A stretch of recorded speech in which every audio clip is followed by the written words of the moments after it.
नमस्कार मित्रों, अपना लक्ष्य आप सभी लोगों का स्वागत करता है। जैसा कि सभी लोग जान रहे हैं, इस समय जो है रीट की जो 26 सितंबर को पेपर होना है, उसके लिए हमने ये 320 क्वेश्चन महत्वपूर्ण क्वेश्चन लेके आए हैं, जिसमें आप सभी लोगों को बाल मनोविज्ञान के महत्वपूर्ण प्रश्न हैं। और देखिए, इसमें लिख रखा भी है इम्पॉर्टेंट क्वेश्चन सीरीज नंबर 1। तो इसको आप ज़रूर देख कर जाइएगा। ये रेट के लिए ही नहीं बल्कि यूपी टेट और सी टेट, इसके बाद सुपर टेट जैसी परीक्षाओं के लिए बहुत मोस्ट इम्पॉर्टेंट हैं। तो चलिए आइए, इसमें क्या है, समय की सबसे बचत की गई है। आपको तुरंत क्वेश्चन के बाद उसका उत्तर दिया गया है ताकि आपका समय बच सके। चलिए शुरू करते हैं। पहला नंबर क्वेश्चन है, विश्व में पहली बार मनोविज्ञान की प्रयोगशाला किसने, कब और कहाँ स्थापित की थी? तो वह स्थापित की थी विलियम वुंट ने 1879 में जर्मनी में। दूसरा क्वेश्चन है, किस विद्वान ने बच्चों की अंतः क्रियाओं को उनके विकास का मूल आधार माना है? तो वह है लेव वाइगोत्स्की। इसके बाद तीसरा जो है क्वेश्चन है, किस विद्वान ने नैतिक विकास की अवस्था के सिद्धांत का प्रतिपादन किया है? तो लॉरेंस कोहलबर्ग ने। चौथा क्वेश्चन, पियाजे के अनुसार बच्चा को किस अवस्था में अपने परिवेश की वस्तुओं को पहचानने एवं उनमें विभेद करने लगता है? विभेद का मतलब उनमें अंतर करने लगता है, पूर्व संक्रियात्मक अवस्था में। इसके बाद क्वेश्चन नंबर 5, पियाजे ने किसी बच्चे के विचारों में नए विचारों को समावेश हो जाने को क्या कहा है? तो सात्मीकरण। बच्चों में आधारहीन आत्मचेतना का संबंध उसके विकास की किस अवस्था में से संबंधित है? तो किशोरावस्था से। बच्चों के विकास से संबंधित निर्माण एवं खोज का सिद्धांत किस विद्वान ने दिया है? जीन पियाजे ने। लॉरेंस कोहलबर्ग के द्वारा प्रतिपादित नैतिक विकास के सिद्धांत के अनुसार पूर्व नैतिक अवस्था का अवधि कितनी है? तो जन्म से 2 वर्ष। इसके बाद बुद्धि का पदानुक्रमित संरचना सिद्धांत किसने दिया था? तो फिलिप बर्नन ने। इसके बाद बुद्धि का एकीकृत संरचना का सिद्धांत दिया था गिलफोर्ड ने। ईर्ष्या भावना कौन सी अवस्था में पैदा होती है? तो यह होती है बाल अवस्था में। इसके बाद क्वेश्चन नंबर 12, स्वप्रेम अपनी वस्तुओं के प्रेम की कौन सी अवस्था होती है? तो वह होती है शैशवावस्था। इसके बाद प्रश्न नंबर 13, सामाजिकता नापने की विधि या स्केल विधि कौन सी है? तो यह है समाज मिति या सोशियोमेट्री। सोशियोमेट्री स्केल का निर्माण किसने किया था? तो एडलर ने किया था। इसके बाद डॉक्टर एडलर ने कितने क्रियाओं के आधार पर सामाजिक परिपक्वता को नापा था? तो सामाजिक परिपक्वता की क्रियाएं 117 सामाजिक क्रियाएं बताई जो जन्म से लेकर किशोरावस्था तक हैं। बालक मानव ध्वनि व अन्य ध्वनि में अंतर करना कब सीख जाता है? तो 1 माह में। क्वेश्चन नंबर 17, अंतर्मुखी व बहिर्मुखी में से सामाजिक विकास किसका अधिक होता है? तो बहिर्मुखी जो बालक होता है उसका सामाजिक विकास अधिक होता है। क्वेश्चन नंबर 18, एरिक्सन ने अपने मनोसामाजिक सिद्धांत में जीवन काल को कितने अवस्था में बांटा है? तो 8 अवस्थाओं में बांटा है। इसके बाद ज्ञानात्मक विकास नकल पर आधारित न होकर खोज पर आधारित होता है, यह कथन किसका है? तो यह है जीन पियाजे का।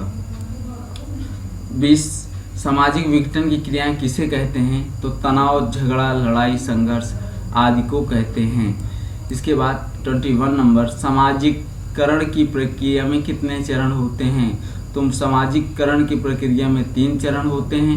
पहला है समाज के नियमों को सीखना, दूसरा है समाज के नियमों के अनुरूप व्यवहार करना और तीसरा है सामाजिक अभिवृत्तियों का विकास करना। प्रश्न नंबर 27, शिशु के मस्तिष्क का वजन कितना होता है? तो जो बच्चों के मस्तिष्क का वजन होता है वह होता है 350 ग्राम। स्वस्थ मनुष्य के मस्तिष्क का वजन कितना होता है? तो 1 किलो 400 ग्राम या फिर आप कह सकते हैं 1400 ग्राम होता है। इसके बाद 6 माह के बालक का वजन जन्म के समय वजन का दोगुना हो जाता है, तो वह क्या है? 1 वर्ष में बालक का वजन कितना? ठीक है, 6 माह में बालक का वजन कितना हो जाता है? तो 6 माह में बालक का वजन जन्म के समय से दोगुना हो जाता है। प्रश्न नंबर 25, 1 वर्ष में बालक का वजन कितना हो जाता है? तो 1 वर्ष में बालक का वजन जन्म के समय में दोगुना हो जाता है।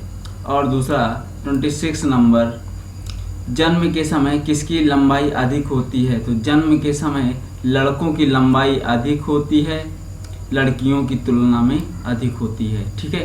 27 नंबर, जन्म के समय बालक एवं बालिका की लंबाई लगभग कितनी होती है? तो बालक की लगभग लंबाई 20 इंच और बालिका की लगभग लंबाई 19.5 इंच होती है। मानव के अस्थायी दांत या दूध के दांत कितने होते हैं? तो मानव के जो दूध के दांत होते हैं वह होते हैं 20। ठीक है, चलिए इसके बाद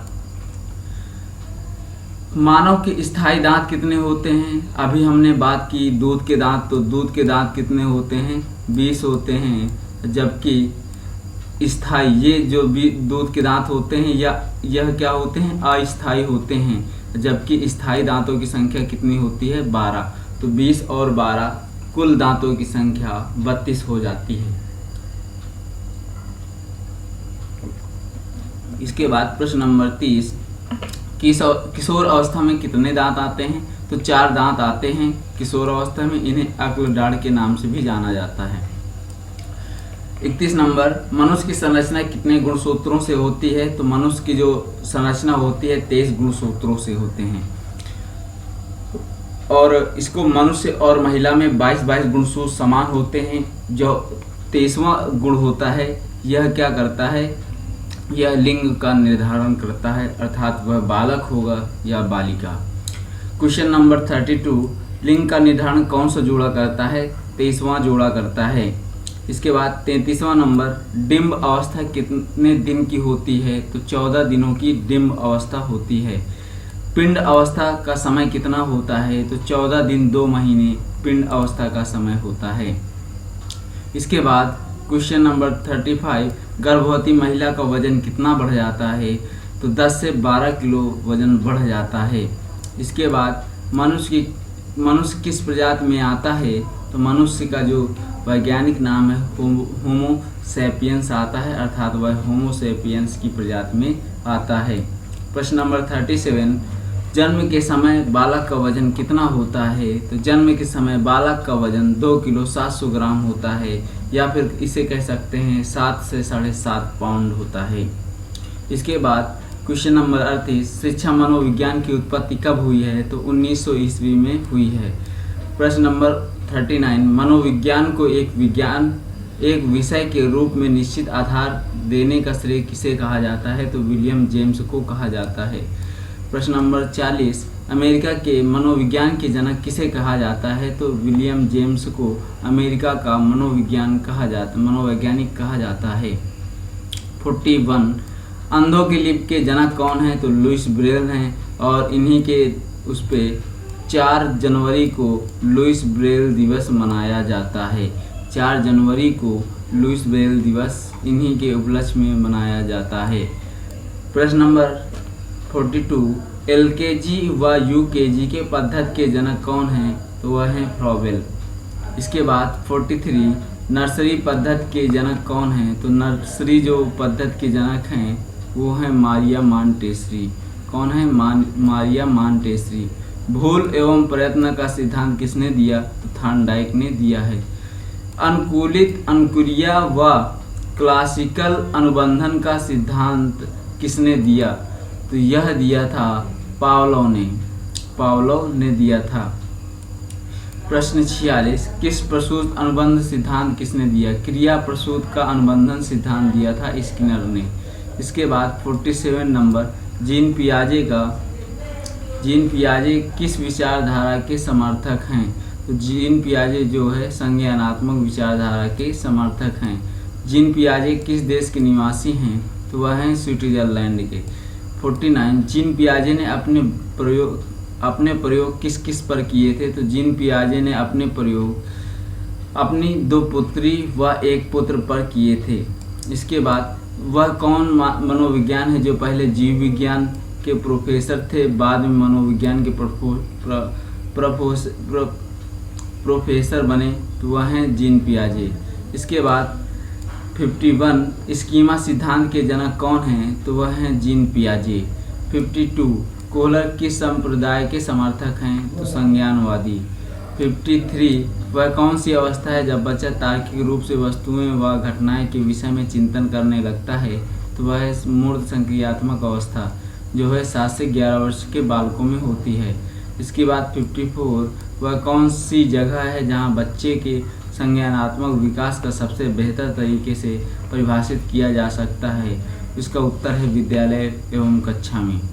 इसके बाद बच्चे दुनिया के बारे में अपनी समझ का सृजन करते हैं, इसका श्रेय किस विद्वान को जाता है? तो वह है जीन पियाजे। आकलन को उपयोगी एवं रोचक प्रक्रिया बनाने के लिए किसके प्रति सचेत होना चाहिए? तो आकलन को उपयोगी और रोचक प्रक्रिया बनाने के लिए शैक्षिक और सह-शैक्षिक क्षेत्रों में विद्यार्थियों के सीखने के बारे में जानकारी प्राप्त करने के लिए विविध तरीकों का उपयोग करना चाहिए। 57 शिशु अपने एवं अपने संसार के बारे में अधिकांश बातें खेल के माध्यम से सीखता है, यह किस विद्वान ने कहा है? तो यह कहा है स्ट्रेंग ने कहा है। इसके बाद विकास कभी न समाप्त होने वाली प्रक्रिया है, यह विचार किससे संबंधित है? तो यह निरंतरता का सिद्धांत किससे संबंधित है? इसके बाद बच्चे के बौद्धिक विकास की 4 विशिष्ट अवस्थाओं की पहचान किस विद्वान द्वारा की गई? तो वह हैं जीन पियाजे के द्वारा। अब प्रश्न नंबर 60 देख लेते हैं। प्रश्न नंबर 60 परिवार एक साधन है, तो परिवार किसका साधन है? वह है अनौपचारिक का साधन है। इसकी 2 अवस्थाएं बताई थी, एक औपचारिक एक अनौपचारिक, ठीक है, और तीसरी निरौपचारिक। इसको डिस्कस करेंगे एक अच्छे से लेक्चर में। 61 एक शिक्षक विद्यार्थियों में सामाजिक मूल्यों के